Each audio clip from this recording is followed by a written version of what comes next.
No matter if points are gained or points are lost, there will be much to discuss. For analysis regarding tonight's Winnipeg Jets game, here are Dave Minuk, Ezra Ginsburg, and your host, Drew Mindell. The Illegal Curve post-game show starts now. I've never been a smoker, folks. I've never, been a regular smoker. I don't think I've ever bought a pack of cigarettes in my life. Not to say I've never smoked a cigarette once or twice. It's happened.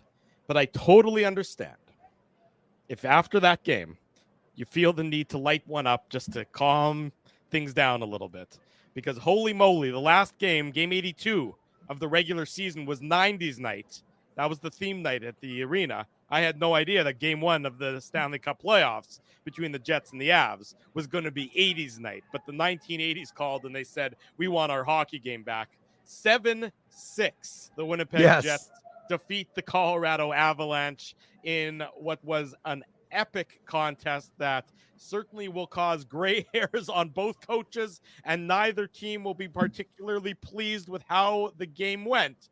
But the Winnipeg Jets, after it's all said and done, have the victory in the column, and they lead the series 1-0 after the 7-6 victory. I'm your host, Drew Mindell. Dave Minuk, live at Canada Life Center. This is the Illegal Curve post-game show. Welcome, everybody, to what was just an epic contest, Dave, between the Jets and the Avs. First of all, I didn't pick the three. I almost picked the 3 stars, actually. I opened my big mouth and said to one of the Jets communication guys saying something about, well, at least I don't have to pick 3 stars. He goes, actually, nobody's picking them. You're up. But thankfully, then it turned out that somebody else was picking them. But if I was picking them, and I don't want to be cliche, but I'm going to be a little bit, Jets fans were awesome. Jets fans were amazing. To be in this building, I mean, look, I'm not going to say that you take anything for granted. I love what we do, and I love being able to come to these hockey games, Jets and Moose, and cover them and see 70, 80 games a year in the regular season and playoff games. The atmosphere in here tonight was incredible, and the Jets fans were having a lot of fun. As you said, Drew, the coaching staff was having heart palpitations. I was having heart palpitations. 7-6 is not a score, not a goalie clinic, as I put it. No. With our Twitter, but look, it was a lot of fun. The environment was fantastic. The fans were into it from before puck drop. I didn't really see a lot of the whiteout, obviously, because I sprinted over here after our pregame show. So hopefully folks like the first ever Illegal Curve pregame show. If we'll do it again on smash Tuesday. That like button. Yeah. But I got to tell you, this was a fun environment. And so, we're trying to just give an assessment as to what we saw, but you can't help but feel the infectiousness that the fans were able to bring through their cheers and like their cheers tonight. Pull your goalie was an epic one. I mean, I think there was 6-3 at that point in time when that cheer came down. Maybe it was 7-4 at that point. But pull your goalie, chanting that at the Avalanche because how bad Alexander Georgiev was in tonight's game is pretty vicious and pretty brutal by the Jets fans. Full marks to them for that one. That was pretty funny. I mean, when Pat McAfee, who of course is now one of the biggest names in sports journalism and sports broadcasting, when he's tweeting about how crazy the barn in Winnipeg was, his tweet, I'm looking at it, this barn in Winnipeg is all caps bananas. That tells you that the fans really did bring it tonight at Canada Life Center. And they surely were entertained. There's not one person in that arena who's saying tonight that they didn't get their money's worth, because what Absolutely a contest it was between the Jets and the Avalanche. 13 goals total scored in tonight's game. Here's one courtesy of Eric Hornick. Eric is a good friend of Illegal Curve. He's the statistician on the New York Islanders broadcast.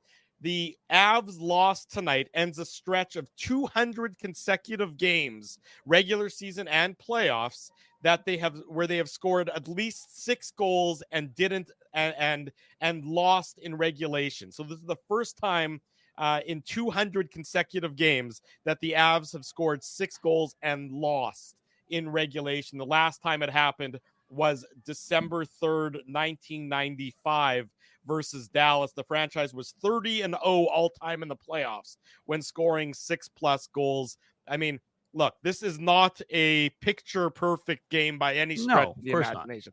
This is entertaining hockey when everything else is thrown out and it's just chaos on the ice.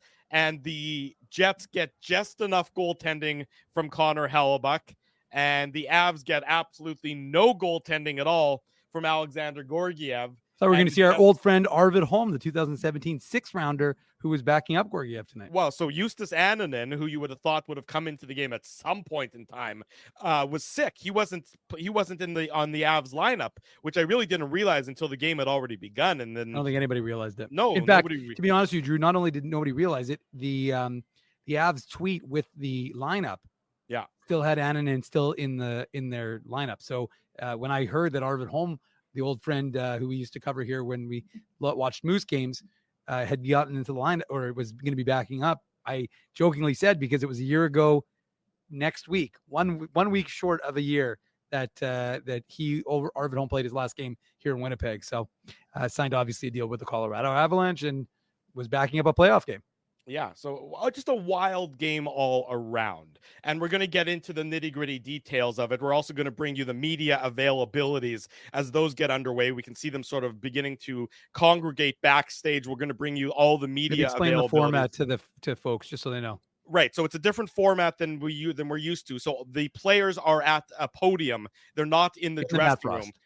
In the Matt Frost, but they are brought out sort of press conference style. So you will be able to hear from the select Jets players in addition to Jets head coach Rick Bowness throughout the course of this Illegal Curve post-game show on what has been a wild Sunday. I mean, you talked about the NHL just reached out to me. I thought I was in trouble. Oh, okay. I hope but they liked my tweet about the fan who gave the puck to the little kid. So. Oh, okay. Well, as long as the NHL reached out to you for good things as opposed to bad, they wanted to give some IC promotion, so I was happy to let them do it. Yeah, absolutely. They can take our tweet and use it as they wish in this instance. But look, the Jets they get the 1-0 lead in the series, and that's what matters most of all. But there's so much that Rick Bowness is going to be able to take back to the drawing board, because this wasn't the Winnipeg Jets at their best. This is a Winnipeg Jets team that gets away with a victory despite getting outshot 46-23. And Colorado controlled the bulk of the play in this game. So let's just be perfectly blunt and perfectly frank, folks. This Jets team is thrilled to lead 1-0. They're thrilled to win the game 7-6, but they also know that this is not sustainable for success moving forward in the playoffs. Let's go into the Matt Frost Media Center. Well, when you score 6 in a game, especially against a goaltender like Hellebuyck, there's obviously a lot of positive things to be happy with. But how do you balance kind of the group's frustration with outcome, also, learning from this one? Well, I mean, we played hard. We played extremely hard. We did a lot of good things. You don't get sick on the Jets without doing that, like you mentioned. We also made some mistakes that they capitalized on, too many, obviously, tonight, and it ends up costing us a hockey game. I think there's lots to look at that is on the positive side. We'll have to be better in a couple areas of the game, but I don't think there's a need for frustration at all after that. Shouldn't be frustrated at all. I think we played hard. We played well in a lot of areas. We have to clean up a couple things. Hey, this is going to be a long, hard series, and frustration shouldn't be creeping into it after losing one game on the road. Go ahead, right here in front. Jacob Dahl, the News. I would like to know your thoughts on Georgiev's performance tonight. It probably need to be better, right? I thought we played well. We created some chances. He made some good saves, but we're going to need like a couple more saves than that probably to win, So, but it is what it is. We'll regroup. It wasn't like we made some mistakes in front of him that we'll have to clean up and try to get done. Team game. Jesse. Coach, the overall attitude in the locker room is very similar to what you're saying. A lot of good things to build on. The mistakes that were made, are they stuff that you kind of feel positive about? They're not the same mistakes over and over, Yeah, listen, you got to win battles, you got to win races, you got to be highly competitive, you got to do the right things structurally. What we did. You look at the goals, quickly, goal one, good coverage, shot, has eyes, makes it all the way to the net and goes in. Goal 2, we turn it over, right? Can't throw it into the middle of the ice. They make a nice play and get a stick on it, but safer play is probably around the boards on that one. Goal 3, it's a hard forecheck. We're in good coverage. We lose the seal out net front. They bang it in, right? So it's not from lack of effort, lack of positioning, mental errors. Like the turnover would be a mental error, but they capitalize on those chances. So we have to try and give them less. And it's just that simple. Megan. 26 comeback wins in the regular season points to a lack of panic in this group, and there's elements of that tonight. What do you attribute to that lack of panic, and how can you leverage that, especially in the face of so many key players? Listen, it's about belief, and it's about like not giving up on what you've worked so hard for. That's the reality, right? Like if you're gonna work for something and put everything you got into it for 8 months, and you have belief in your team that you can come back in any situation, then you keep playing hard as you possibly can and pushing for that to happen. And sometimes it happens. Tonight it didn't, but I think it's just, being strong mentally, being resilient, and believing in what you're doing. And regardless of success or failure, like our message, you go put your best foot forward and play every shift like it's your last. I mean, it's the best time of the year to be playing hockey in the Stanley Cup playoffs and in the best league in the world. And you gotta embrace it, and you gotta put everything you have into it if you want to win. Front right. Yes, Coach. I'm wondering with the outburst of offense by both teams, what's going through your mind? When the goals are coming fast and furious, did you throw your game out of we didn't. Like it's like we have a identity that we want to play to, and I thought the guys played to it tonight. And like throwing your game plan out the window is something that just fragments our team. Like we have to stick to our plan and the way we want to play. Doesn't mean we don't try and make adjustments here or there on things that we see or things that we pick up, but it's pretty clear you're playing a hockey game as a team, as a coach, that when you're doing things that you talk about all year long and you're playing ahead of the other team's structure, the good things will happen for you. And if you start sort of breaking off on your own page, it usually leads to disaster. So just because goals are coming quicker and more frequently both teams, it's not something that we just want to continue to stick to our process throughout the course of the night and then make adjustments and start again fresh the next day. Katie and then Corey. Well, coming into this, Jonathan Drouin's absence was a big miss in the top 6. Felt like the team really did a good job with shifting upwards, adjusting to that. Power play also features him. So what did you like about the way the team kind of responded to the changes without him? Yeah, I mean, I liked it because the power play, I mean, as you know, Becky and Val spend a lot of time in there. We've had some fluidity to that power. I know Drew's a part of it for most of the year and a real important part of it. But those guys have been with us and have played in those positions for years, not just like weeks or months this season. So they're perfectly capable of continuing to do that. It takes a potent offensive player out of your lineup, so everyone else has to step up. I thought Parise did a nice job on the top line. That was still a really good line. The Middlestead line was also a good line offensively.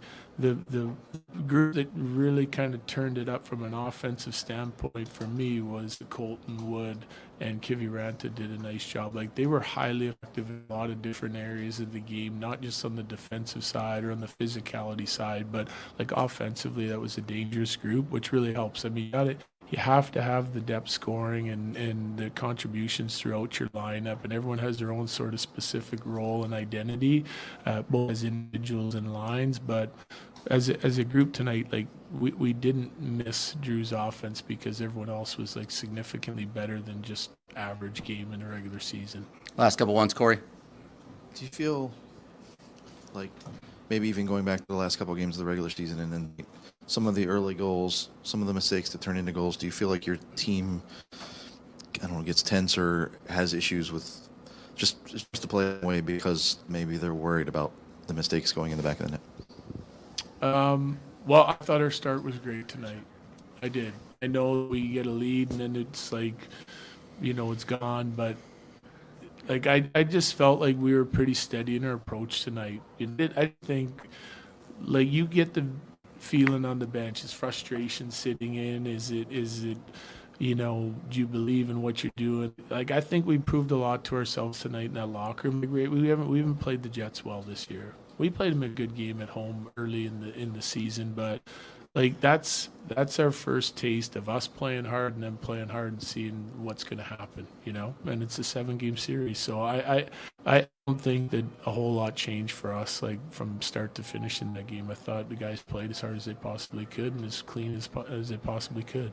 Kyle, we were told Justus Annunen was unavailable with illness tonight. Yeah. Do you expect him to be healthy enough to play in the next game, and what will go into your decision on Dartson?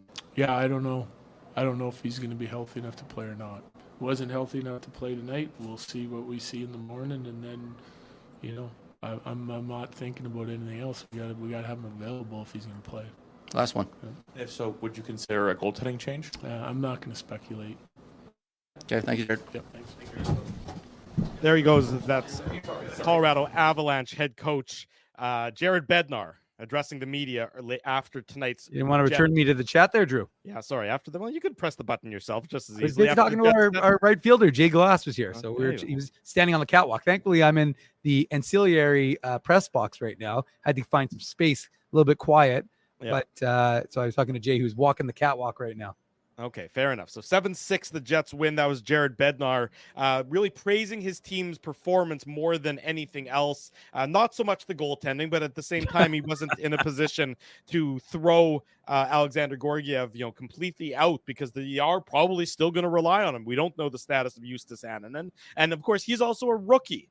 So let's be honest. That's what you're dealing with when you're talking about the Avs goaltender, the backup goaltender to Alexander Georgiev. He's a rookie. I see that Kyle Connor is getting ready to sit down at the podium as well. And I think who's that with? I think he's with Adam Lowry as well. I can't tell exactly. I'm sort of just looking backstage as soon as that gets started. Let's bring him in. There we go. We bring him in. Looking at the replay now, I'm like, why was I stomped? Going back to the Shea. They seem to think it was pretty conclusive, pretty solid right away. So you never know, though. It's a little tense waiting for the confirmation, but it was nice that it just got enough. Kyle, how would you miss the game overall for your group? Yeah, I mean, we got the win. It's maybe not the way we drew it up, 7-6 game, but sometimes you just play that game that's in front of you.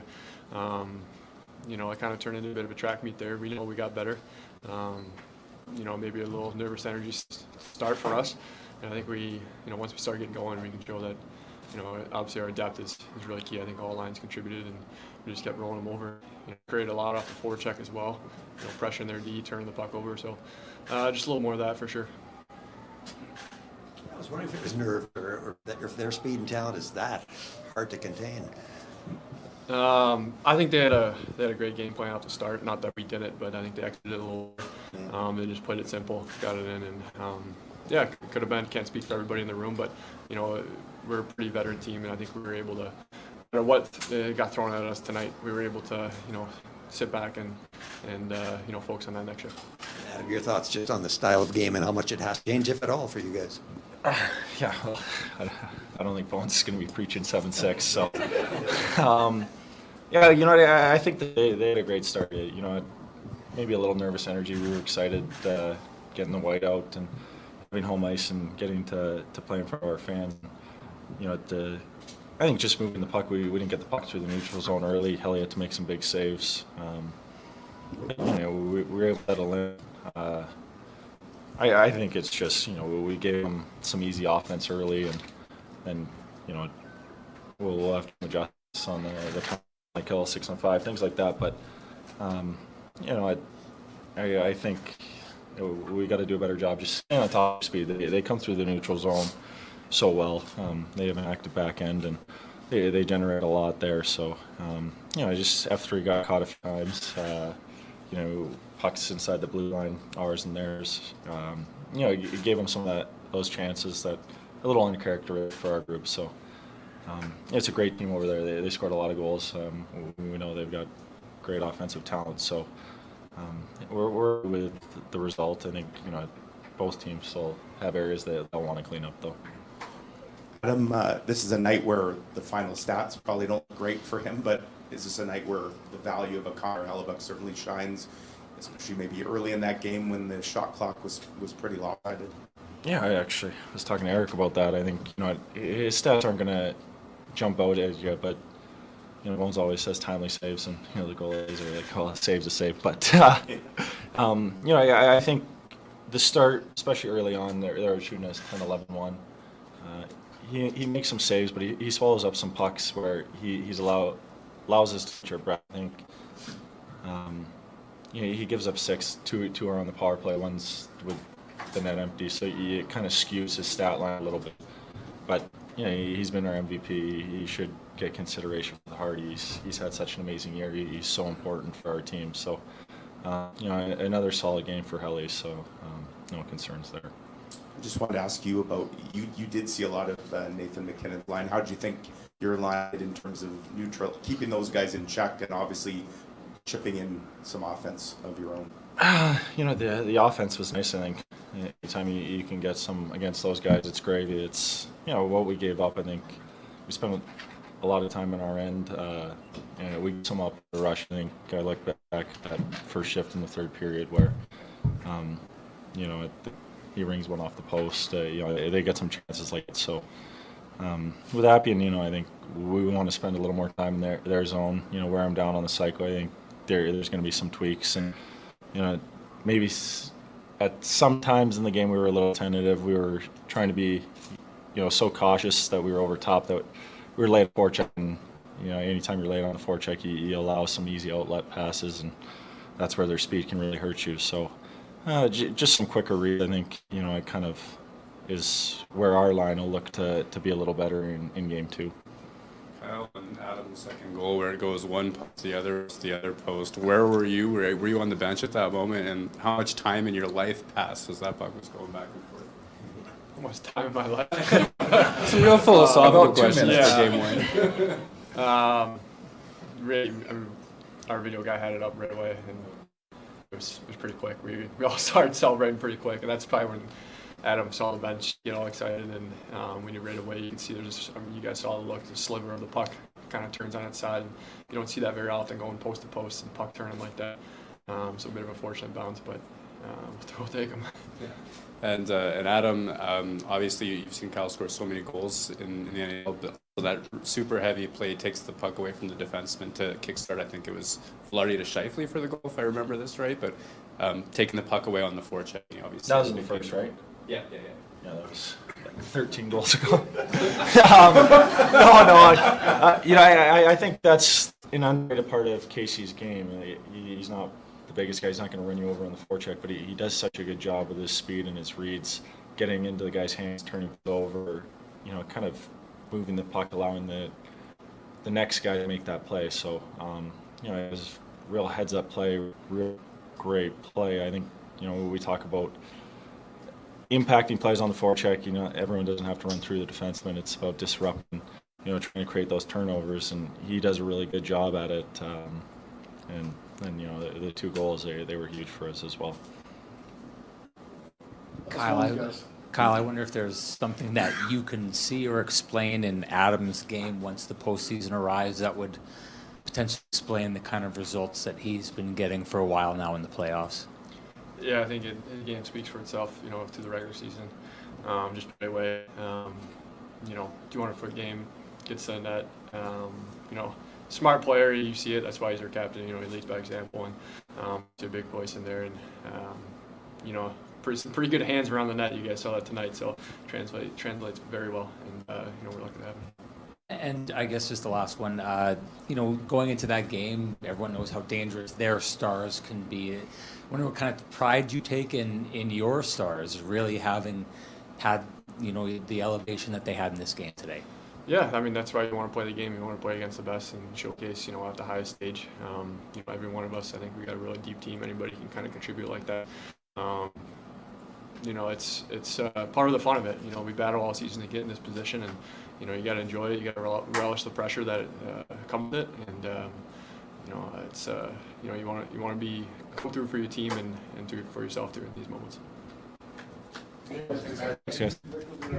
There they go, Adam Lowry and Kyle Connor speaking after tonight's Jets victory. 1-0 the Jets lead in the series. 7-6 is the victory in the score tonight. Both players getting on the score sheet multiple times. Lowry getting 2 goals, and of course Kyle Connor getting 2 goals. So they were certainly the offensive catalyst for the Winnipeg Jets. No surprise there about Kyle Connor. More of a surprise about Adam Lowry, of course, but he, I thought, was just an absolute beast for the Winnipeg Jets in tonight's game. He was impactful. He was noticeable. And anytime he's chipping in offensively, in addition to all the little things that he does, in addition to all the intangibles and the work ethic and the defensive awareness, you know that it's an added bonus for the Winnipeg Jets as they get the victories, popping 7 behind Alexander Georgiev of the Colorado Avalanche. Rick Bowness will be up shortly. We'll bring him to you as well here on the Illegal Curve post-game show. Drew Mindell, Dave Minuk with you on this Sunday evening. Jets 7-6 victors over the Avs, Dave. Yeah, Drew. I mean, it's we're going to have all the media availabilities. Yeah. Coach of the Avs, coach the Jets players. Now we're going to have Rick Bowness speaking. And we've got 13 goals to dissect. So we're going to be settle in, folks. Is what we're saying. We're going to be here for a while. Oh, here comes Rick Bowness. Okay, here we go. We'll give it 2 seconds because the guys are still putting their mics down. But okay, here we go. Rick, in the back here, your players, up here said they doubt you'll be preaching to continue on with the 7-6 games in the series. I think we know that. But I wonder for you, in a game that turned into the track meet, you didn't want it to, the fact that your team was able to pull through and win it with the elevation from the Stars that you did. What do you take away from it? Listen, we'll never complain about a win, especially this time of year. So we're very happy to get that win, and understanding that there's areas that we're going to be better, and we will. There's things we're going to clean up. It wasn't exactly how we drew it up, but if that's the way it goes, that's the way it goes. Our top guys, their top guys took over. Our guys took over. It wasn't. It was just the type of game that it evolved into, and then you play it out, and we found a way to get the win, so we'll take it. The things you're talking about cleaning up, is it like a long laundry list, or is it just maybe a couple themes that need some tweaking? It's a couple of specific things we can clean up, and there's we'll just need some better performances too. So those things will be addressed. We'll clean it up. We'll be better on next game. We'll be better Tuesday. Sorry, just one more. Just Adam Lowry elevating you see from him. I know you get what you want from him the entire season, but he seems to take another level in the playoffs, especially in his offensive game. What do you see from him that allows him to do that? Well, again, he's been a great leader for the team on and off the ice. So he was a great choice for captain. But again, he loves these challenges. He's going up against one of the players in the world, not necessarily the league, but the world, in Nate. So he loves those challenges, and he takes game to another level. The intensity is always there. It was certainly there tonight, and it's nice to see him get rewarded with a couple of goals because he worked incredibly hard. And that you're playing against the McKinnon line, you're going to have to work very, very hard, and you're going to have to be very, very smart, and Adam did those things. Rick, the MO of a good hockey team is the ability to obviously win a lot of different ways and styles. Normally giving up picks being a recipe for disaster in the playoffs. So what does it say about your group that you can survive a game where you give up 6? Yeah, we were really in tonight. We found a way. The goals we gave up in the first were a little too easy for them. We kind of gave them those goals, so but we also recognized it, and that's very, very important that we recognized, okay, that was on us. Let's clean these things up. We cleaned them up in the second period for the most part, and then they took it to another level, and in the third, and we knew that was going to come, and we bent a little. We broke a couple of times, but again, give the guys credit. We found a way to win. A game wasn't structured. It wasn't played out the way it was supposed to be structured. Right. So find a way, and we'll take that every day. And my second question is more about, you talked in the past about how you're a fan of watching great players and great hockey. You've been in this game a long time. Is there any part of a game like this where little part of Rick Bowness is sitting back thinking this is fun, this is crazy. I didn't have time tonight. Yeah. there was too much going on at both ends. But yeah, listen, again, they've got some elite players over there, and they are fun to watch. I mean, but you can't get caught up in that, right? In these games, maybe in October, but not now. And it's on awareness. You know they're on the ice, and you want to make sure you've got the right guys on the ice with them. And as we mentioned, listen, McKinnon's line plays so much. One line's not going to do. So Mark's line was out there, some with them, and Sean's line was out there sometimes with them. And there's just certain things we're going to clean up. When a game has a personality like this game had, like it was a wild one, right? It was a roller coaster. Is there anything you can do to nudge it towards a more calm, organized way, or do you have to just ride it out? You got to ride it out sometimes. They're playing hard, and the puck's bouncing everywhere. You look at their sticks cold, it's going off sticks and shoulders, and there's things that we can't control. That happens, so you got to ride it out in those situations. There's other situations that it was self-inflicted problems that we can fix. Like I said, the guys had a pretty clear video review of Adam's goal early, but when you watch it go off one post and then the other, I mean, what in the world's going through your mind in that moment? Yeah, well, fortunately, we did get a quick review. Matt and James were in their room, and they got it up there quickly, and I looked down, and this puck rolling on its edge, we're inside the line. Okay, it's in. Take it and run. The things you want to clean up, mainly D zone or neutral or a little bit of everything? No, it's all three zones, and puck management and all three zones. When they're carrying the puck in like we're tonight, then we're clearly off our game. And if you turn the puck over, your structure is going to break down like right away. So it's puck management, and it's just a little more about playing the right way at the right time. Last one. Despite giving up 6 goals, what influence do you think Connor Hellebuyck had on the outcome? Huge. Huge. You're not tagging any of those goals on him. Some of them had seeing eyes. Some of them were bouncing all over the place. Some of them were just dead giveaways on our part. So you're not hanging any of those on him. That could have been worse, right? Seriously, I mean, we don't give up that many chances. We don't give up that many shots, and Connor had to play a lot better, and he made a lot of big saves at the right time, which he always does. I'm not hanging any of those goals on him. Rick, just how do you describe the effort from Alex Paulo tonight? Seemed like one of his best games of the year. You saw him making a big block shot, and I was trying to get that line out there a little bit more because they had scored, but just the rotations and everything, we did get them out. But Alex plays the same way every night, and right wing, left wing, he just goes out and plays them as hard as he can. Thanks.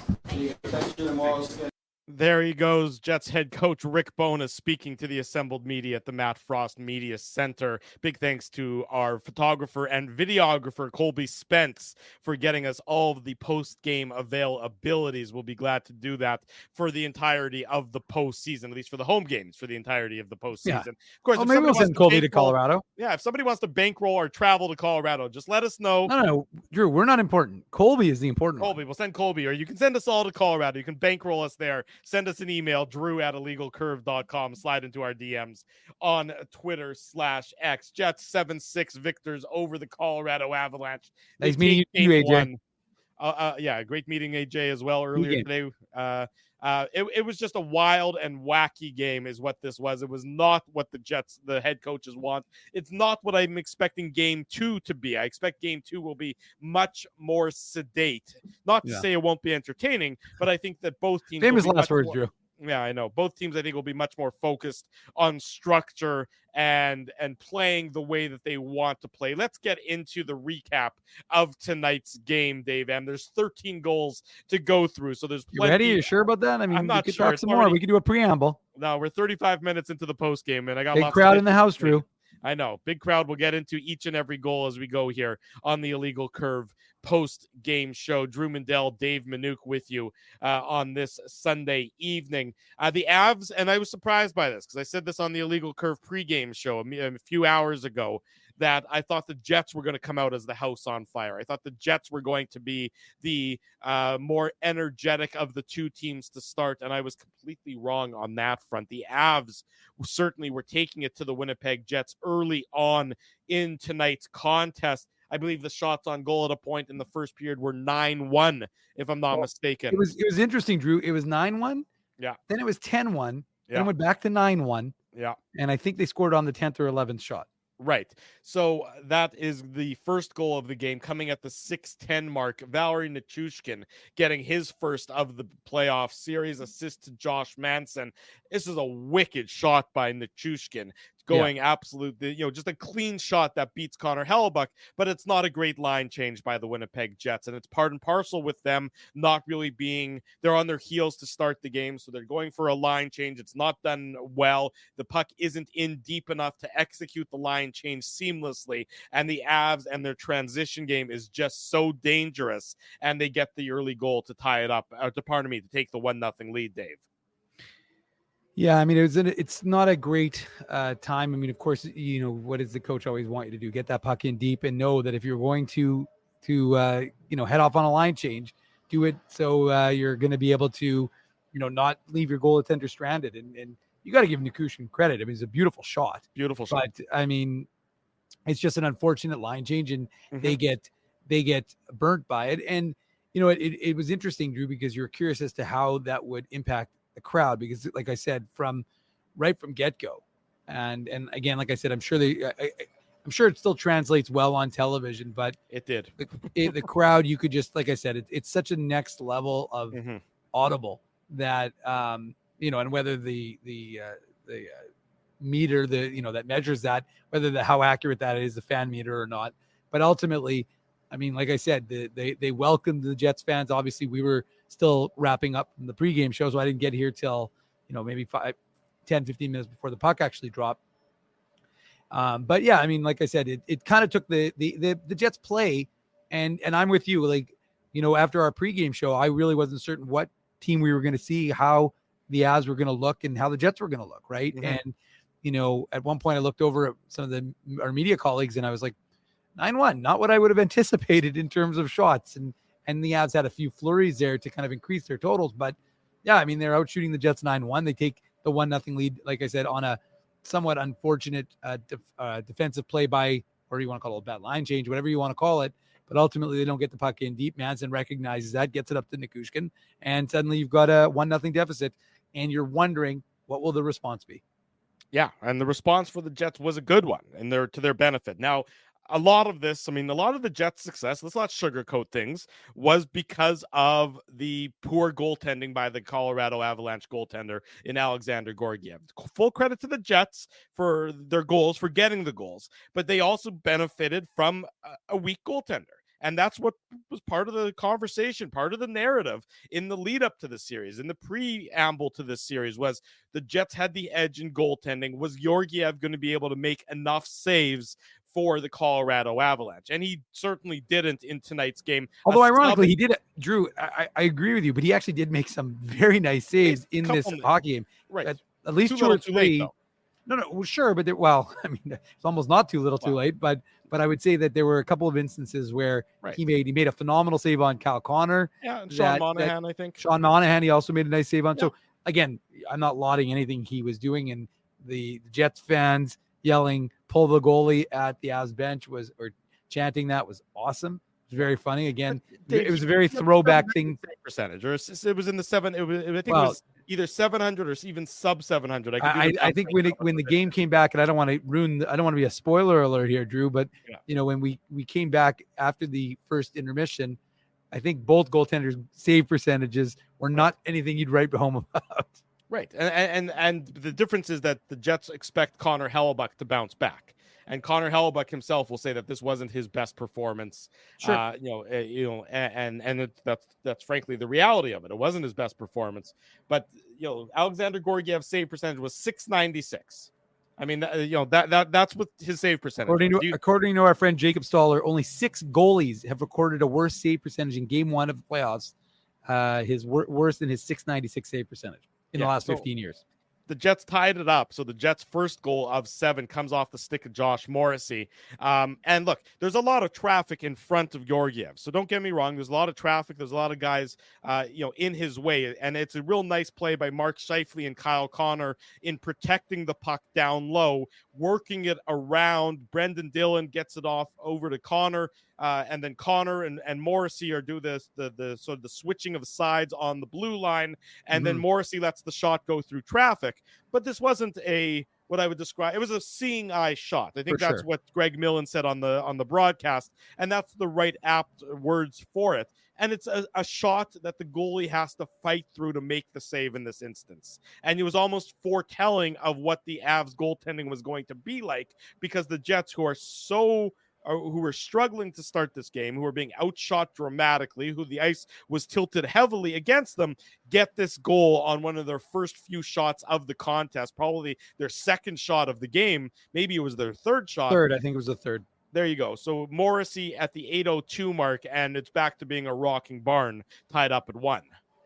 Yeah, and again, like I said, I thought Kyle Connor had a pretty good game overall, and he was, again, we'll talk about. It wasn't Greg Millen; it was Gary Galley. Yeah, I got my G's confused. It's not Greg Millen; it was Gary Galley.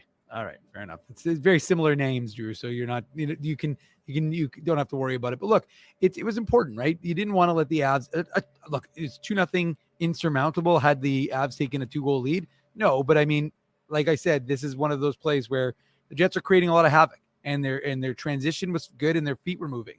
So it was almost like they got punched in the mouth. They weren't expecting it. I would expect, like I said, you knew Colorado wasn't happy with the 7-0 loss that they suffered at the hands of the Jets.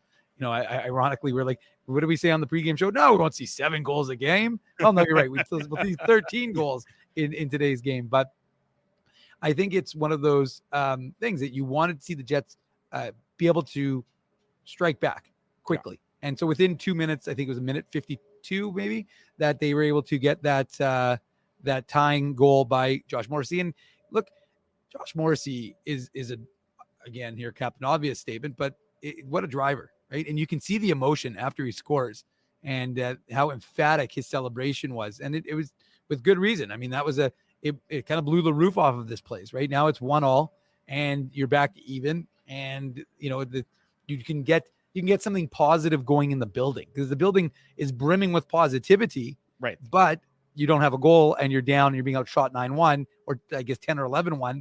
And so the fan, credit the fans, no turning, no booing, they weren't upset. They kept the emotion going. But like I said, it could have turned rather quickly, and then didn't. So suddenly you've got a 1-1 game. Yeah, you have a 1-1 game for only 3 minutes and 55 seconds, though, as the Jets make it 2-1. Vlad Namestnikov, his first of the playoffs. Alex Iafallo with the assist. And this shot and goal is our Seagram shot of the game. The Seagram shot of the game.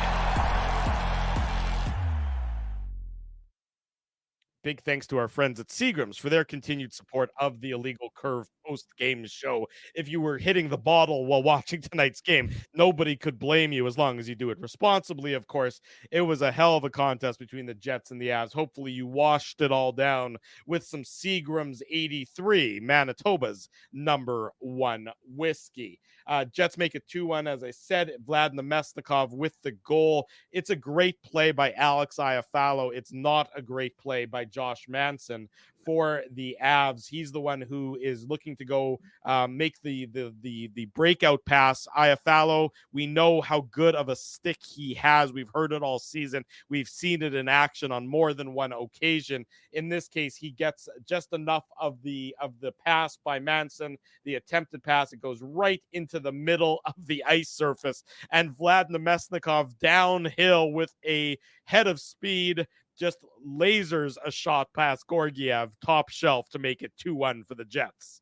Yeah, and it's funny because we had to credit Murat, because I believe he said something about Vlad Namestnikov on our pregame show, scoring some sort of big, instrumental goal. I'm not sure if it would have been, it was the third goal of 13 in tonight's game, but it was definitely, look, the Jets were able to take momentum from that shot by Namestnikov, and a fourth line goal, right? A hardworking goal.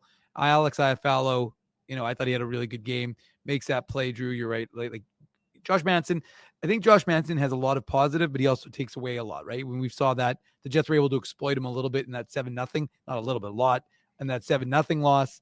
I'm going to say his name a couple times in tonight's game, and they're not always in the positive sense. Right.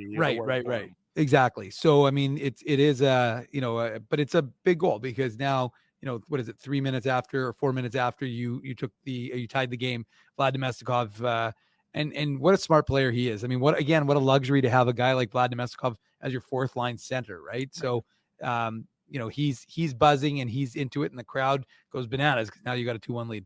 You do have a 2-1 lead. It doesn't last very long. Again, a theme of the first period and the 6 goals that were scored in the first 20 minutes.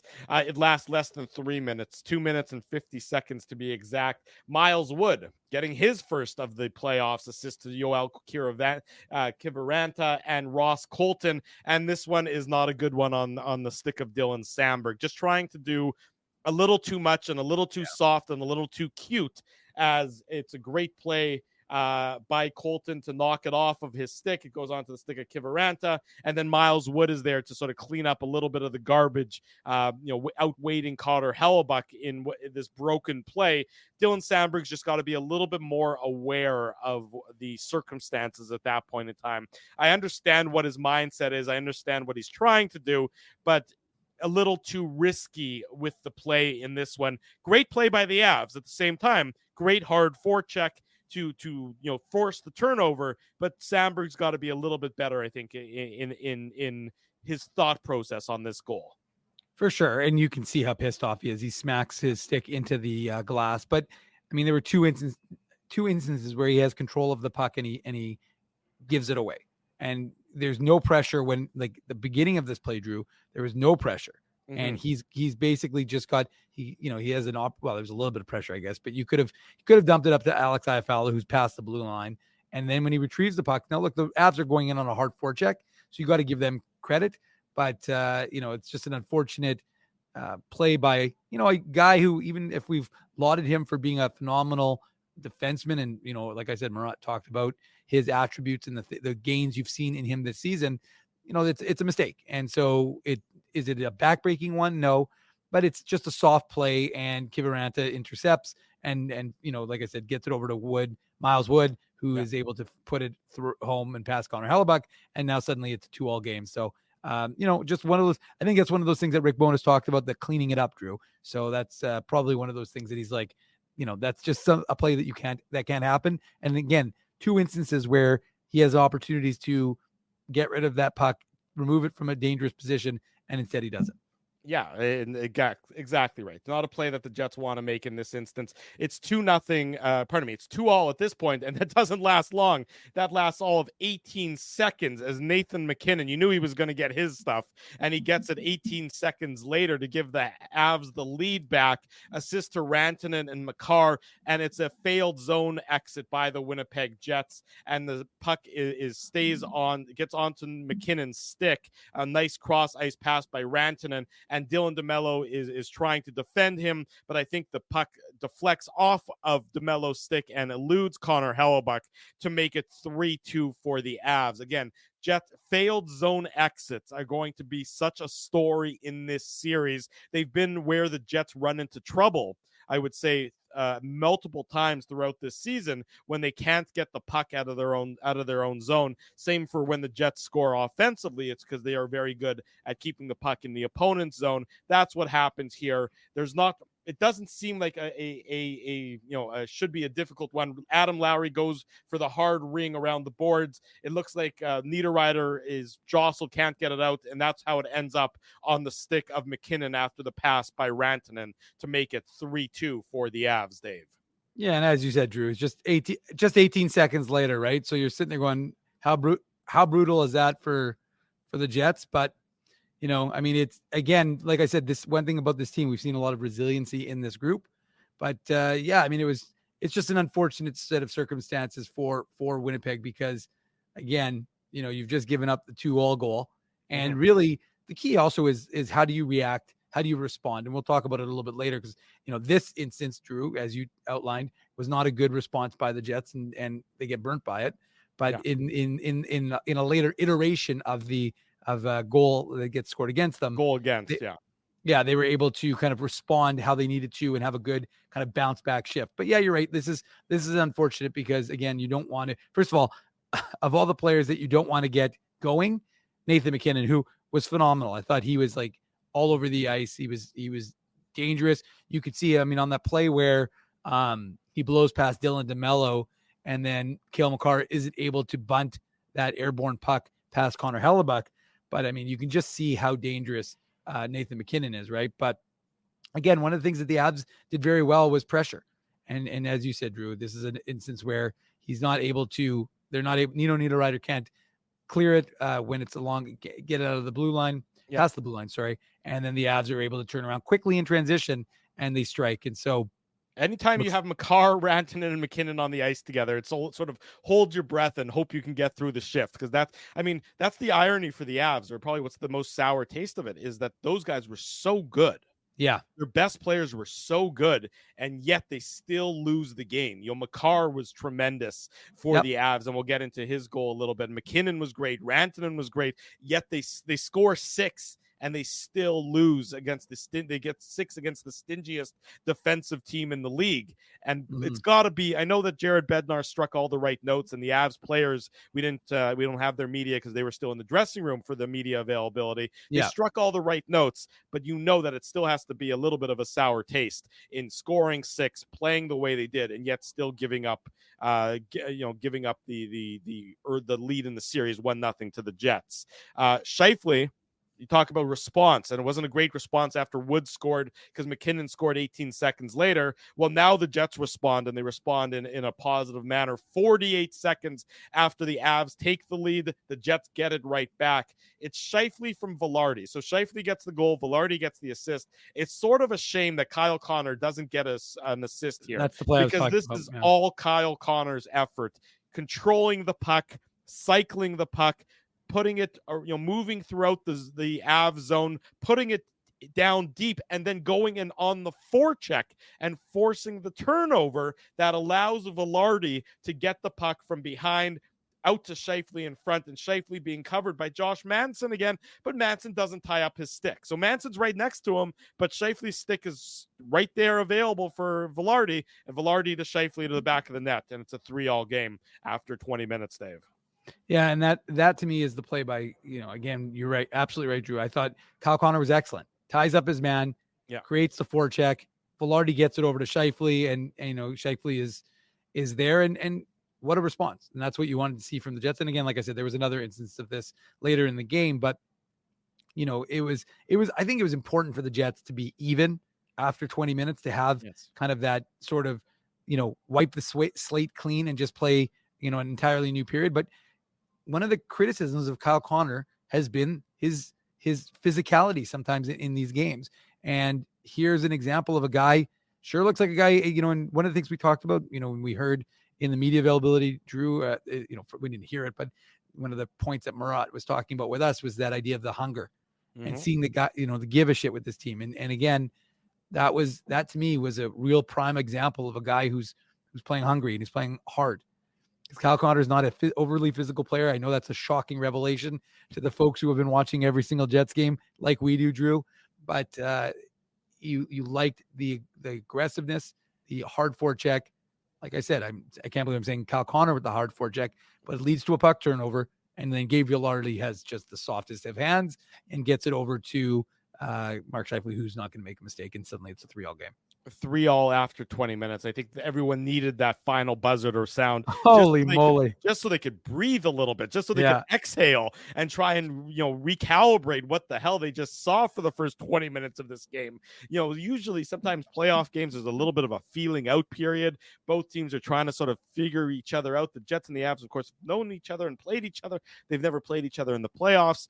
This was not a feeling out period. This was, pardon my turn of phrase here, folks, this was balls to the wall first period with, we were just all action and nobody had an opportunity to even take. If you bought a beer, I don't think you barely had an opportunity to bend down to take a sip of it for fear of missing another goal. But 3-3 for the both between the Jets and the Avs, and the Jets are probably happy to escape that period, tied, having not really played that well. There you go, Mike. Mike K saying you guys recapping this is like a relapse for my heart. We apologize for that. Make sure you have your what is it called? Your nitrate oxide or whatever. If you got a little bit of the heart palpitation. Yeah, my Uncle Benny used to take that. Yeah, my grandfather, may he rest in peace, always used to have that handy.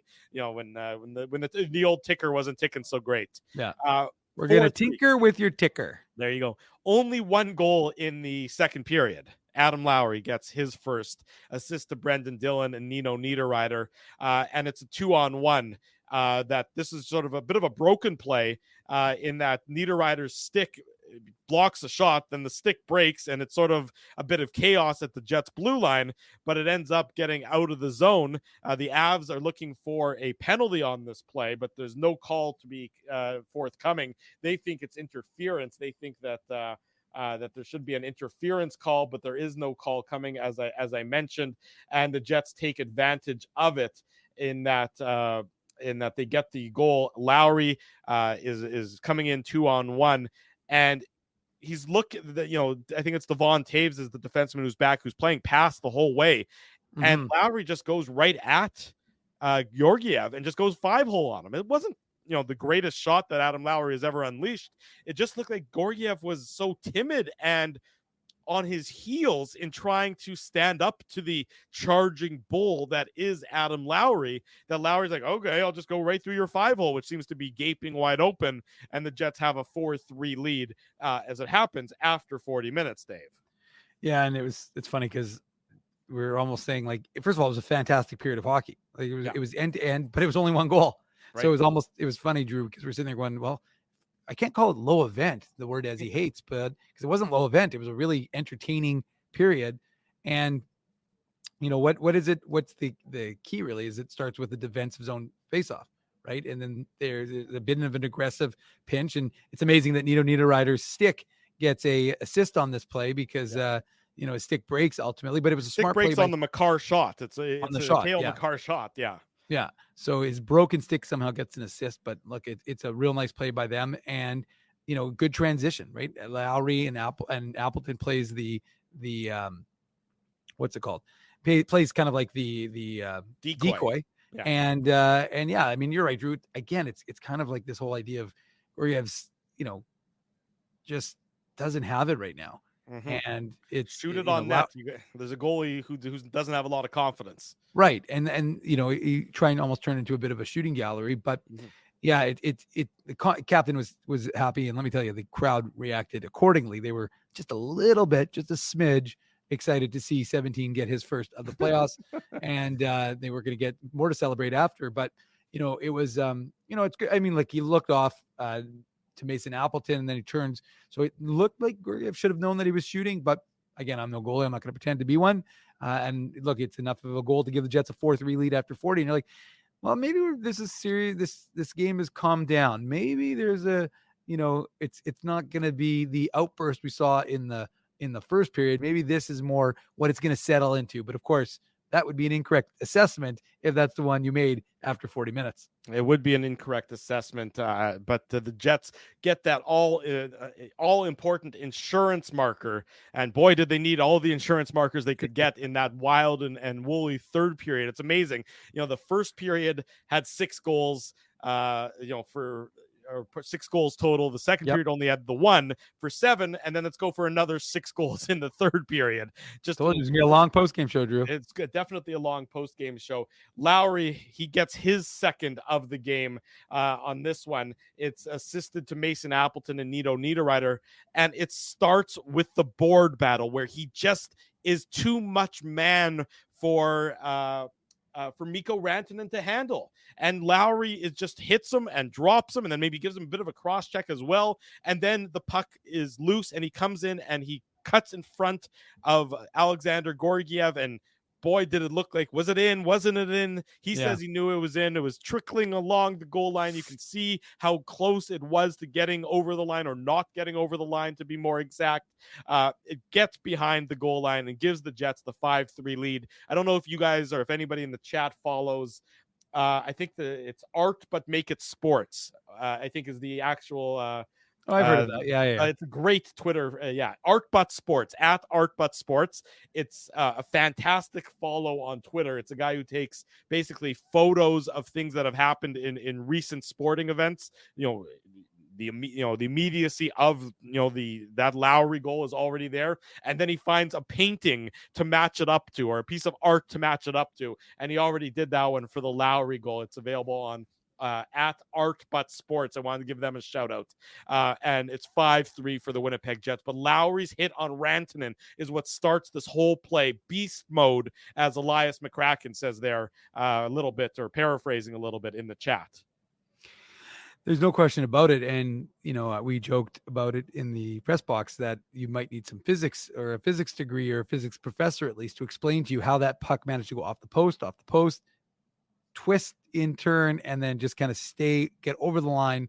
And originally it was weird. It was kind of weird the way it was received here in the building, because it was almost like the refs weren't prepared to call it a goal. Then they called it a goal. The Jets celebrated, and the bench celebrated.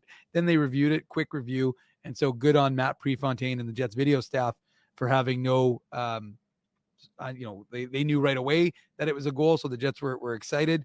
But yeah, I mean, it's a huge goal to start the third period, right? And I can't remember exactly, Drew, what time of the third period. It was 3:31 into the third period that Lowry gets that goal. And, I jokingly tweeted that it's time to give him the Conn Smythe already. But, look, Adam Lowry is leading by example. And we know how difficult this is going to be on him, because of the fact that, hey, you've got to go up against one of the best players in the NHL.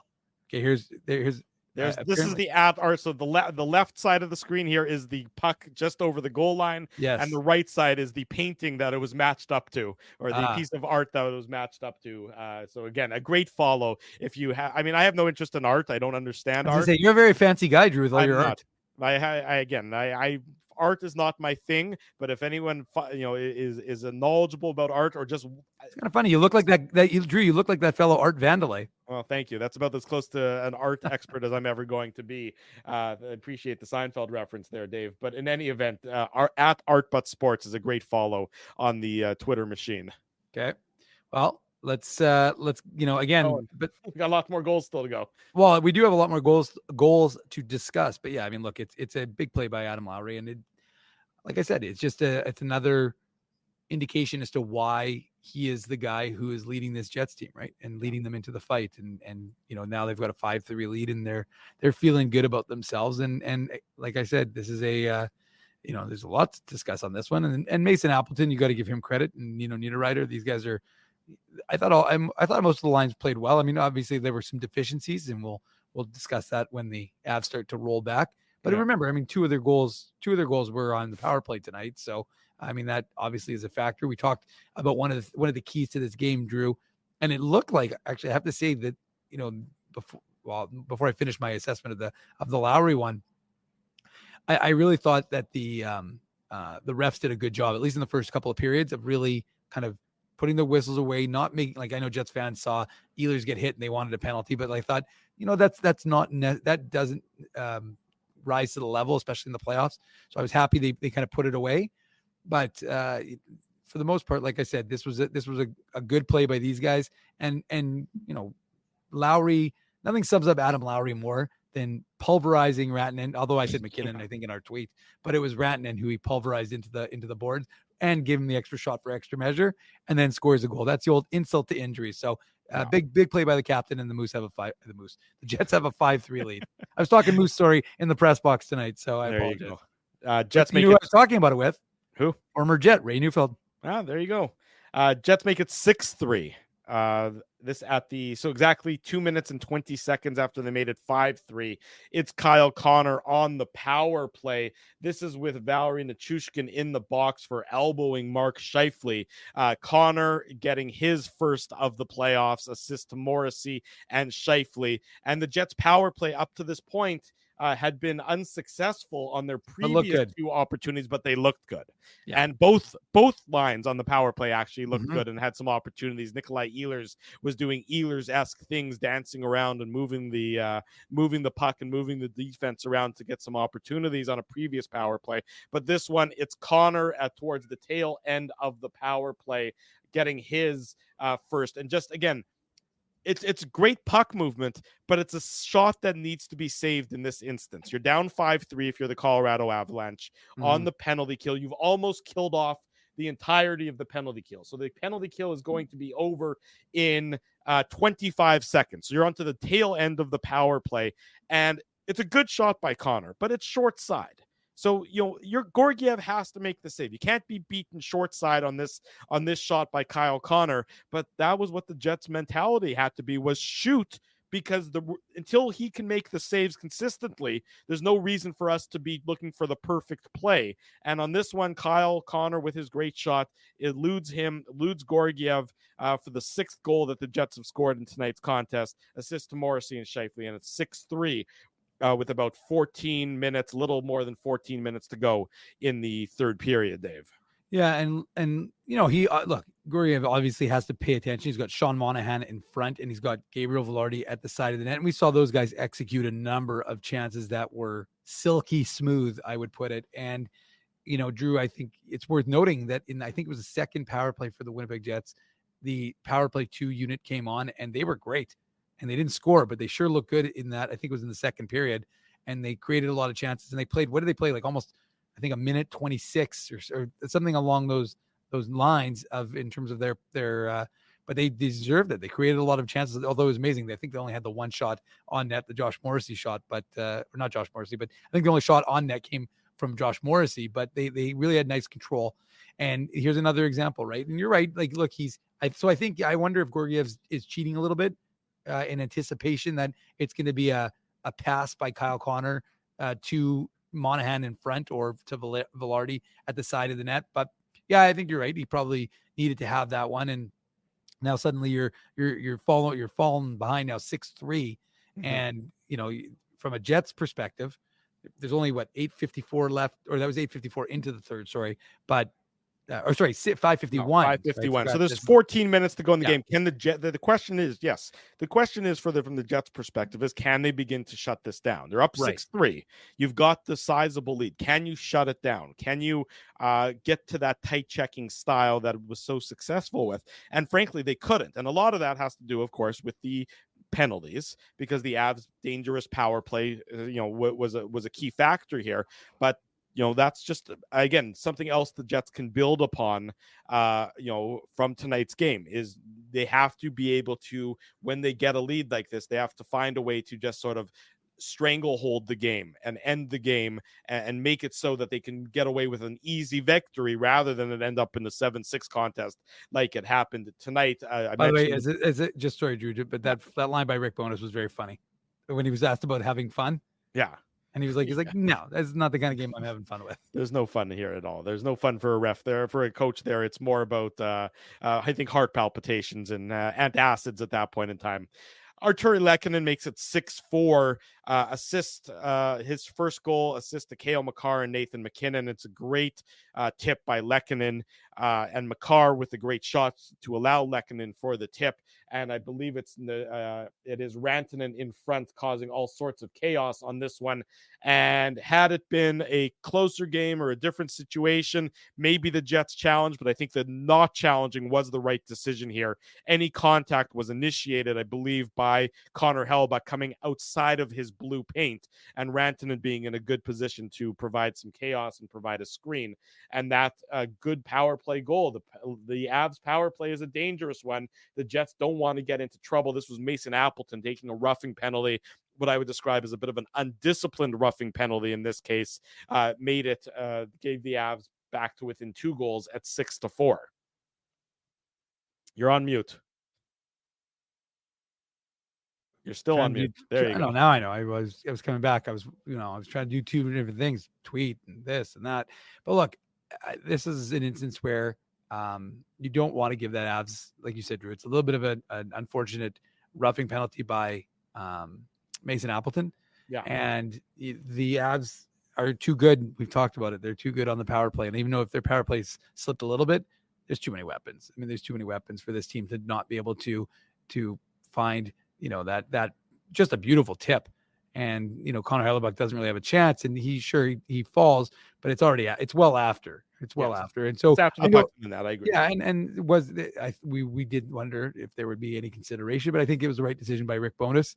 And, he likes to have his goalies back. And I wondered if Connor Hellebuck would lobby a little bit more, but it's just a good play by the Avs. And again, too many dangerous weapons. So if you're the Jets, one of the areas you're going to have to clean up, though, for sure, is not taking penalties against this team, because they are just too lethal on the power play, and your PK isn't good enough to really defend against it, even though it has improved.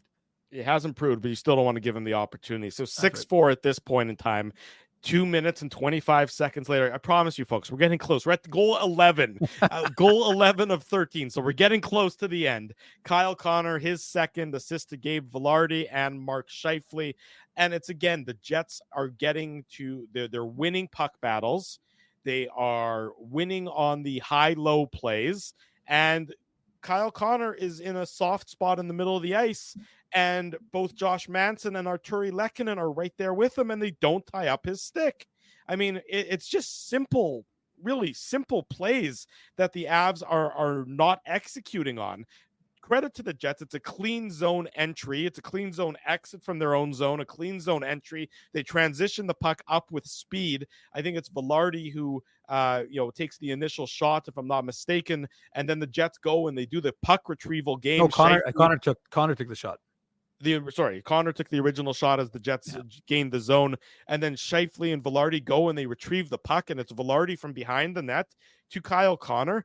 And again, you have Lehkonen and you have Manson literally right next to him. There's not a lot of room there for Kyle Connor to let loose that shot, but it's on his stick and off his stick so quickly, almost using the momentum of the pass to his advantage to get more on the shot, and it makes it 7-4 for the Winnipeg Jets. But just another soft defensive play by Josh Manson, by Lehkonen, by the Avs in a game that was filled with soft defensive plays by the Colorado Avalanche and by the Jets to some extent too. Yeah, we're going to be keeping it honest, Drew. We got to make sure that both look. First of all, you got to mention that Gabriel Vilardi, nice play by him to make sure he stayed on side. Yes, I was wondering if there was going to be a challenge there. And that was a really nice play by him. Again, presence of mind. You just talk about Vilardi and how smart he is and what a smart player he is. So that's a key play, because of course if he goes offside, it's no goal. But he managed to do it. I think it's funny how they showed Arvid Holm sitting there, and you're like, okay, it's 7-4. Are they gonna make a change here? But I like the fact that Scheifele. I know that folks didn't want to see this line together. I know that folks wanted to see the Scheifele line, Scheifele with the Ehlers, but.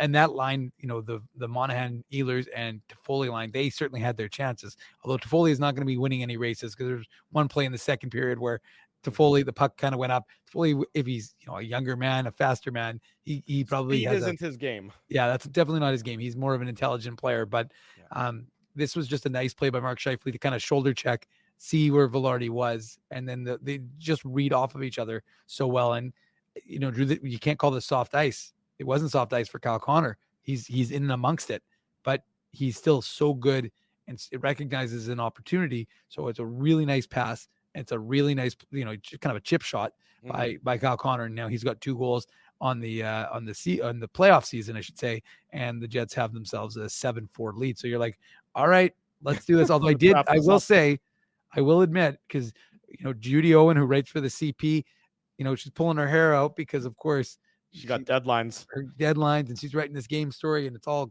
going haywire. And I just kind of jokingly said, well, Judy, don't worry. It's going to go to overtime anyway. So we'll see what happens. And it was not that far off. Bite your tongue when you say that. It's funny you mentioned the forward lines. The only Jets forward line that at 5-on-5 had a positive expected goals for was Connor, Scheifele, Vilardi, and they outscored the Avs 3-1 at 5-on-5, which is a huge factor for the Winnipeg Jets and their success rate. So again, 5-on-5 play for the Jets tonight was certainly stellar. So it's now 7-4 for the Winnipeg Jets. The Avalanche do not go away. Cale Makar on the power play. What where's my car? yeah, what an absolute laser this one is. This is with Dylan DeMello in the box for tripping. Makar on the power play. It's an unassisted goal at the 12:24 mark, and it's 7-5 for the Jets over the Colorado Avalanche. And again, everyone wants the party to be going on. Everyone wants it to be a celebratory final 7-8 minutes, but it's not necessarily going to be so easy for the Winnipeg Jets as the Avs continue to battle back. Makar on the power play, just a howitzer of a shot. Well, and the most interesting thing, Drew, is the fact that just before the penalty on DeMello, they actually kind of scored. I mean, the whistle blew for the delayed penalty, but it was close. Yeah, that's what I mean. Like, I thought it was a little close, and so I mean, again, like I only saw it live, and then they didn't really, of course, show a replay here because they didn't want to give the Avs any more incentive to challenge or anything. But it was just interesting because they kind of put the puck in the net, and you're thinking, okay, well, here you go, and then. Yeah, look, it's just an unfortunate bounce for the Jets because you make the block and then it goes right to Makar. And again, Lehkonen, you got to give him credit because he was noticeable in this game and he's standing in front, taking away Connor Hellebuck's eyes. And so it's Josh Morrissey had that seeing eye shot. This was also very much a seeing eye shot. So suddenly now it's a 7-5 game and you're like, okay, well, what's going to happen here? Because again, there's still quite a bit of time left. There was, 7.5 minutes to go in the game. There were 7.5 minutes to go of the game, and the Avs pulled the goalie, and with about 3.5, maybe 4 minutes to go in the game. Yeah, about 3:20, I think it was. There you go. They pulled the goalie, and so they're pressing, and the Jets do a pretty good job of keeping everything to the outside. While the Colorado had some zone time. They had a lot of zone time. Dave drive to Ken. He's driving back to ND. There you go. Keep going. Ken, we great to see Ken, don't worry. We'll still be doing the game recap for another 5 hours. Great to see Ken. He was at City Place for the pregame show. So that's terrific that he drove up from North Dakota for this evening's Jets Avalanche game. The Jets, I thought they did an admirable job keeping everything to the outside for the most part. Now, the Avs had some chances, but the Jets were pretty good with their structure, and it didn't get away from them. And really, if not for, Sean Monahan almost wins it into the empty net, deflected, I think, off of Cale Makar's skate and went just wide. And then eventually, again, it's sort of emblematic of the chaos and the crazy goals that were being scored in tonight's game. The final one of the game, the 13th goal of the game, Casey Middlestat, his first assist to Arturi Lehkonen and Mikko Rantanen with 30 seconds to go in the game. And it's funny, I'm looking at NHL.com where they have a description of all the different goals, and it's wrist shot, slap shot, wrist shot, slap shot, tip in, snap shot, wrist shot, and bat shot. So that is how they describe the final goal in tonight's game, a bat shot by Casey Middlestat that I think went off of 3 different elbows, 2 shoulders, maybe a helmet or 2, and finally inches its way over the goal line. But it's cutting into the Jets' lead a little bit more, but the Jets do hold on and ultimately take home a wild and wacky and just absolutely exhausting game 1 by that 7-6 margin, Dave. Yeah, and look, it's a little too late for the Avs, but the Jets, I mean, could have had a couple of opportunities to clear that puck. And yeah, Drew, you're right. It was just very bizarre because it was like Plinko. Went off this, and then Middlestat just kind of chips it up and over, and then hits Brendan Dillon in the shoulder. And it was funny because we're watching it from upstairs, and that's right underneath where we are in the press box. There's so many folks right now. We're moved a little bit farther down from our usual kind of blue line, but that gives us a good angle for goals. Hey, right. All the national guys have arrived in Winnipeg, and they're going to pretend they know what's going on about the Jets after they ignored them for the first 82 games of the season. Yeah, it's true. Here's a clue in, folks. And I don't mean this to denigrate these guys. Follow the people you followed all season. They're the ones who actually know this team. That's just what I would say. Whether it's us, whether it's Ken, whether it's Mike, whether it's Ted, whether it's Scott, whether it's Freezer, who covers this team night in, night out. Listen to those voices more than the people who parachute in for the playoffs. Oh, Drew. I'm just telling you, I mean, that's just being honest. I mean, and that's not just a Winnipeg thing. That's true about all the markets. The local guys are the guys who are living and breathing this day in and day out. Corey Masisak doing it for the Denver Post. Megan Angley doing it for DNVR Avalanche. She's been on the show before. Corey Masisak has been on the show before as well. follow the people who do it night in and night out. Those are the ones who are really going to give you the pulse of their various teams. Well, I mean, I think that's fair for sure. Look, it's always good to hear new voices and to get, John Buccigross is in town for the first time in Winnipeg, so he got a chance to call the game for ESPN. So you get some new voices. It's always interesting to hear what folks have to say and their impressions of, our fair city. But yeah, I mean, I don't disagree. As people who live and breathe this and cover this on a daily basis on the website, illegalcurve.com, of course, your source for all the latest Jets and Moose news. Not doing any Moose minutes tonight. Well, actually, I could. Moose did play last. No. Moose it was a meaningless game. No. It wasn't a meaningless game, though, because something happened with Brad Lambert and Colby Barlow. They scored. I might have to. Do a little. I'll do a small one after the break. We'll talk. There's a lot of people still in the chat, so if folks let Drew know that you want to hear a Manuk Moose minute, and then we'll do that after. Keep the break. Keep it to a minute. Hey, I did yesterday. Did I not? I was a man of my word. So yeah. But the folks want to hear something about the Jets of tomorrow today. There you go. So the Jets ultimately win 7-6 over the Colorado Avalanche. They lead the series 1-0. Game 2, Tuesday night. It's an 8:30 puck drop, which means the Illegal Curve pregame show, which I hope you all enjoyed earlier this evening. The Illegal Curve pregame show on our YouTube, on our social media, and live in person at City Place, the second floor. It was a great setup there.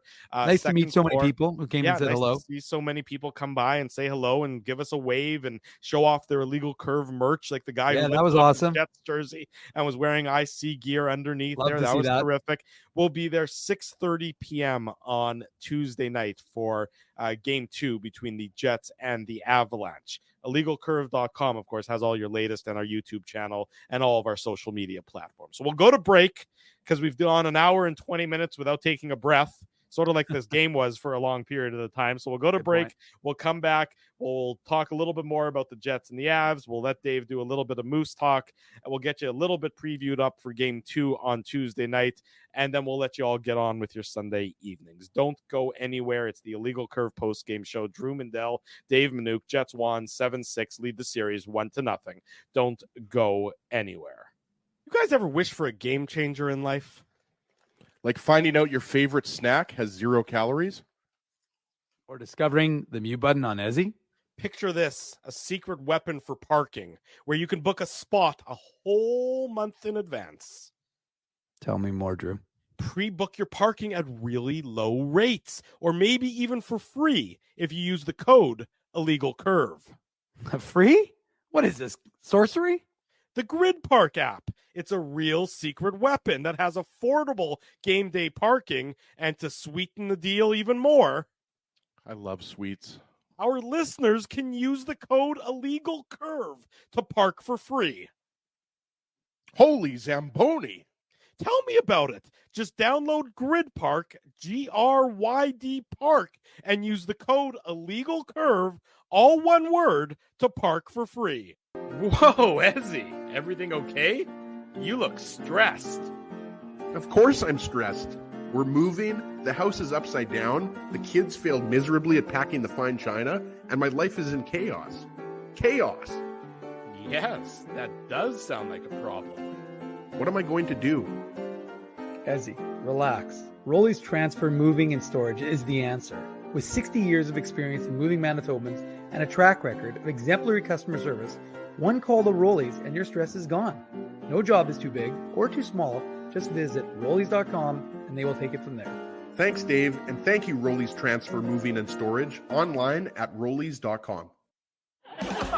Your coworkers love you because you always make them laugh. You're the life of the party with stories that have them rolling on the floor. Or maybe you're just the quiet one in the corner with the one-liners that just slay. Do you have what it takes to become Winnipeg's funniest person with a day job? Try your luck. Hit the stage at Rumors Comedy Club, and you could be walking away with $1,000 cash. Winnipeg's funniest person with a day job, presented by Rumors. For all the details, head to rumorscomedyclub.com. The game can change just like that. Accidents happen when you aren't protected. So now what? Getting to your injury quickly can make all the difference. Help prevent them from being game changers with Linden Market Dental Center. bonding, crowns, bridges, and dental implants. State-of-the-art treatments are available to help you get back in the game. To learn more, visit LindenMarketDentalCenter.com. Creating smiles for life. It's all over, folks, and the run has come to an end. You're so far away. A Canadian team hasn't won the Cup in over 30 years. And the Cup will stay south of the border. Maybe it's time we try something different. This playoff season, let's cheer with the fans we've always cheered against.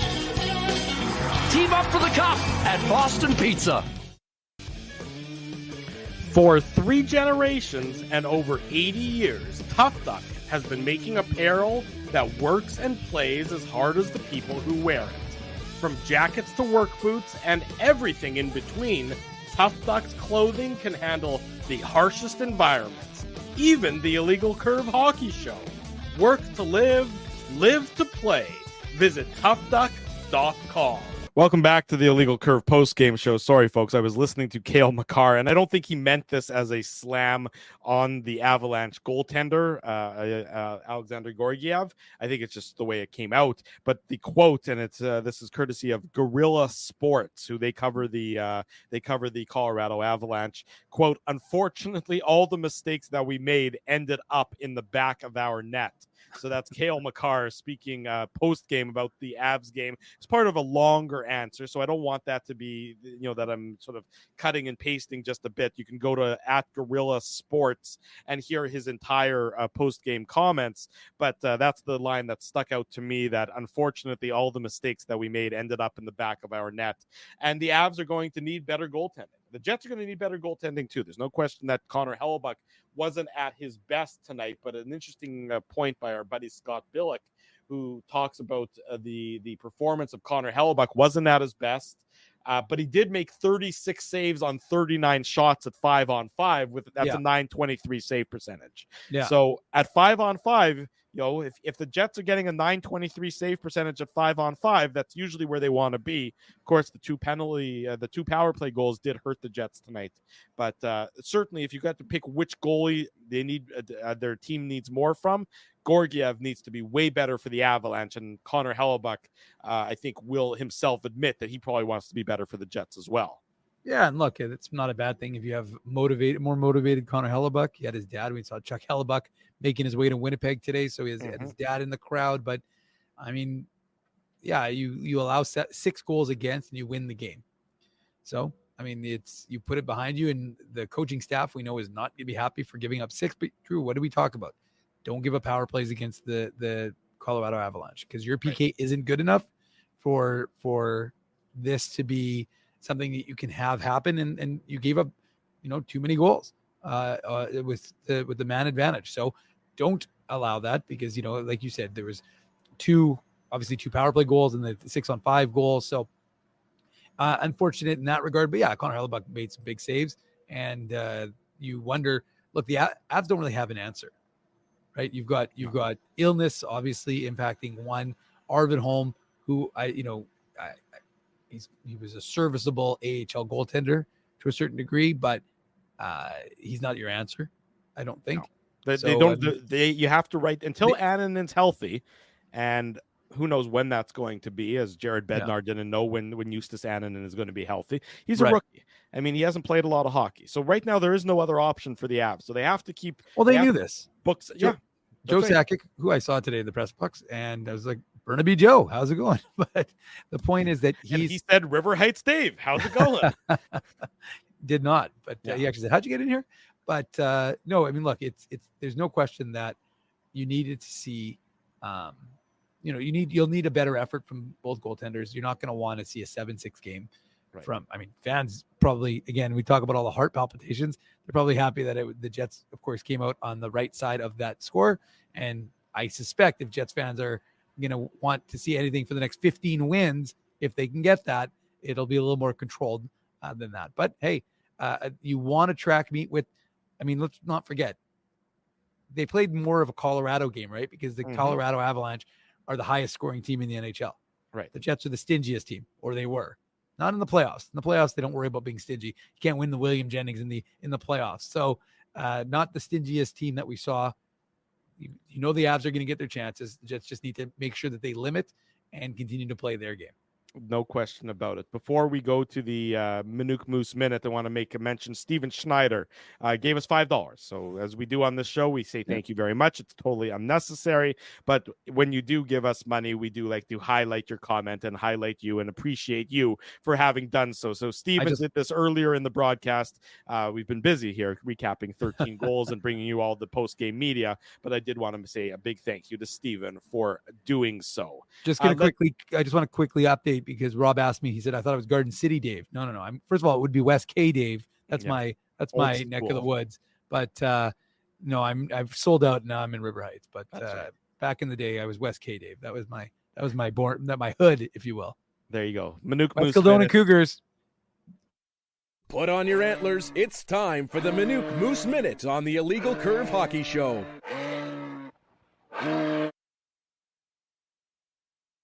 I was also a Sinclair Park Sabre and a Vince Lee Sting, just to round it out. No big deal, City Champs. I was a Sir John Franklin Explorer. Does that count for anything? No. Soft South Ender. I don't think so. Anywho, Moose. When we were Sir John, they didn't have an indoor rink. I had to play outdoors. I had to walk uphill both ways to school. With the ball and a stick. Anywho, Moose playing their final regular season game of the season last night in Texas. And of course, like I said, they obliterated Texas Stars 8-3 on Friday night. So they're wondering how's it going to go for them in the rematch, which again was a concluding game of the season. Oskari Salminen, he left the game after 15:32 of the first period. I didn't see anything obvious. I know I already talked about this, but he gave up 2 goals on 7 shots. So I wasn't sure if it was a pull. But then the team announced that they signed Brent Beauchou to a PTO. So he's, Thomas Milic is the man. He was the guy who got the start. And the Moose chose to rest some guys, Christian Reichel, Jeff Malott, and Kyle Capobianco. And after getting the night off, Brad Lambert and Nikita Chibrikov were back in. So the Moose down 1-0 during the first period, but CJC's back in the fold. He ties the game with his 10th of the season. Nice shot by him. Really nice. We talked about Dylan Anhorn, who signed out of St. Cloud State, the left shot defenseman who chose the number 47, perhaps in honor of Declan Chisholm, perhaps because that was probably the only one available. But he made a real nice play, showed that he probably is wearing that number for a good reason. So he gets his first point in the pros in his second game. He sets up Carson Golder for a one-timer to give the Moose a 2-1 lead. Thomas Milic ended up playing 40 minutes in the game. He made 22 saves on 23 shots. And then again, gave Brent Beauchou, the third period, and he only faced 6 shots. The goal that I need to highlight, though, Drew, because it was a highlight reel goal, was Brad Lambert. He got his 21st of the season, and it was an absolute beauty. And if you didn't see it, it was, of course, it's highlighted on our Illegal Curve Instagram. Make sure you're following that, or on my account, IC Dave. But he just roofs it to make it a 3-1 game, and he would finish with the most points because he was tied, I believe, with Jeff Malott at 54. Well, he ends up with 55, 21 goals, 34 assists in 64 games for the 2022 first rounder of the Winnipeg Jets. That's good enough for second in AHL rookie points. And he finished second on the all-time Moose rookie points list, moving past his countryman, Sami Niku. Falls short of the 66 in 76 that Mason Appleton put forward in the 2017-18 season. And then to add some extra prospect news, Colby Barlow, he took a blast on the power play, and it didn't really hit the net, actually hit AJF, and it went in off of him. So the Moose win 4-1, and they're cruising, and Texas is reeling a bit. And of course, they're going to stay in Texas. The Moose sent out their schedule. I'm not sure exactly what it is, but game 1 of their best of 3 play-in series starts on Tuesday night, which of course is right when the Jets game is, but their game starts at 7. So you get a little Moose flavor, little appetizer, and then change it to the Jets main course. And of course, I will have eyes on both games, keeping you up to date, and we'll bring you all that on the Illegal Curve post-game show for game 2. There you go. Dave M, as only he can, with the quick version of the Minuk Moose Minute. The Moose quick playoffs underway, so we'll cover those as well as we do here on Illegal Curve. We'll wrap up the post-game show with the Tough Duck hardest hitting comment. The Tough Duck hardest hitting comment. Big thanks to our friends at Tough Duck and all of our sponsors for their continued support of the Illegal Curve post-game show. They also are a key contributor to the Illegal Curve pre-game show, which of course will be next at you on Tuesday night, as we are going to be back at City Place at 6:30 p.m., getting you set for Game 2 between the Jets and the Colorado Avalanche.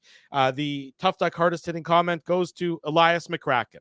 Seriously, though, Adam Lowry could be the guy that carries this team physically, emotionally, and steady like a captain should through these playoffs. Adam Lowry certainly was a driving force for the Winnipeg Jets in tonight's game. He scored 2 goals. He laid out a number of significant body checks. He was noticeable. He was physical, and he was very significant for the Winnipeg Jets for being successful in tonight's contest against the Colorado Avalanche. A 7-6 Winnipeg Jets victory. They lead the series 1-0. All right, so we got a special guest appearance. Who's that? Weber. Good evening. Good evening. Well done. Thank you for taking us right to the bottom of the hour. That's perfect timing as usual. Send the raid over, Drew. Thank you. Oh, there you Great go. job as usual by the Curves. Thank you, Kenny. In that case, that's our cue for letting us know that Time to Kenny go. and Rennie are getting started with their version of the post-game show. With that in mind, Elias, send me an email, drew@illegalcurve.com. Slide into my DMs at ICDrew. We're going to hook you up with a Tough Duck trucker hat. It's not a toque because it's 18 degrees outside and there was a beautiful day. So, Elias, Tough Duck trucker hat coming your way. Send me an email, drew@illegalcurve.com. What a day. Whoo, baby. From the pregame show through the game to the postgame show and much more to come, of course, on the website, illegalcurve.com. A big thank you to all the sponsors of Illegal Curve who make the postgame show, the Saturday show, the pregame show, and the website a possibility. Our friends at City Place. Reminder, Tuesday, 6:30 p.m. We're back on the second floor in the food court for Game 2 pregame show between the Jets and the Avalanche. Our friends at Rumors Restaurant and Comedy Club. TJ Miller is coming to Winnipeg Thursday, Friday, and Saturday. The shows on Thursday, both shows Friday, both shows Saturday are all sold out. They've added a special show Thursday night. So there's no game on Thursday, of course. So if you'll be looking for something to do, a later show on Thursday night. If you didn't get a chance to see TJ Miller and get your tickets for him, check out rumorscomedyclub.com and you can get tickets to see TJ Miller. Our friends at Grid Park, you got to use Grid Park to park downtown when you got the chaos that is going on around the rink. Grid Park makes your life easy, and so be sure to use Grid Park and use code Illegal Curve. Linden Market Dental Center, Zappia Group Realty, Tough Duck. They are giving away the Tough Duck hardest hitting comment. Boston Pizza, of course, our friends at Boston Pizza. Friday night, Game 3, Illegal Curve watch party and live on location post-game show. It's going to be a late one. 9 o'clock is puck drop. We're going to be at Boston Pizza on Taylor Avenue. Come join us. As Spency knows, it's Fish Bowl Friday. So join us for some fish bowls, some Jets action, and then the Illegal Curve post-game show. Friday, Game 3 between the Jets and the Colorado Avalanche. Our friends at Seagram's, Rolly's Transfer are key contributors to this show. We thank everybody. And of course, the Rady JCC Sports Dinner coming up in May. We're a proud media sponsor of that. You heard from Wendell Clark 2 Saturdays ago on this show. Hopefully, we're going to get Dougie Gilmore on coming up in the next couple of weeks. Grant Fuhr is coming to town as well. All the information about that available at radyjcc.com. Support all of these fine businesses. They help support Illegal Curve Hockey. They make the show a possibility. You all make this show a possibility by sticking around here and coming with us and watching us and coming to City Place and liking our tweets and leaving us feedback and subscribing. And, of course, telling your friends, telling your family the best place to be before each Jets home game, after each Jets game, and again on Saturday mornings is the Illegal Curve YouTube channel. Jets win 7-6. Lead the series 1-0. IllegalCurve.com for all your latest Jets news, Moose News, audio on the YouTube channel, video on the YouTube channel, everything under the sun. For Dave Minuk, I'm your host, Drew Mandel. Until Tuesday night at 6:30 p.m., we wish you good night and good luck. Head over to Kenny and Rennie. Thanks for watching the Illegal Curve post-game show. Thanks for listening to this broadcast from Illegal Curve Hockey. For more great Illegal Curve content, subscribe to the Illegal Curve YouTube channel, follow at Illegal Curve on Twitter, Facebook, and Instagram, and visit your online home for hockey in Winnipeg, illegalcurve.com.